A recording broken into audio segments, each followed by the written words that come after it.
மதுரையில் பிரசித்தி பெற்ற அழகர் கோவில் கள்ளழகர் கோயிலில் சித்திரை திருவிழா ஏப்ரல் 19ஆம் தேதி தொடங்குகிறது.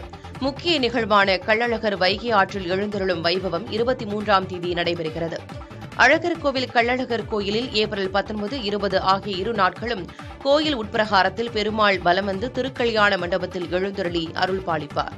அதனைத் தொடர்ந்து 21ஆம் தேதி கள்ளழகர் பக்தர்கள் புடைசூழ தங்க பல்லக்கில் மதுரை நோக்கி புறப்படுகிறார். 22ஆம் தேதி மதுரை 3 மவடியில் கள்ளழகருக்கு எதிர் சேவை நடைபெறுகிறது.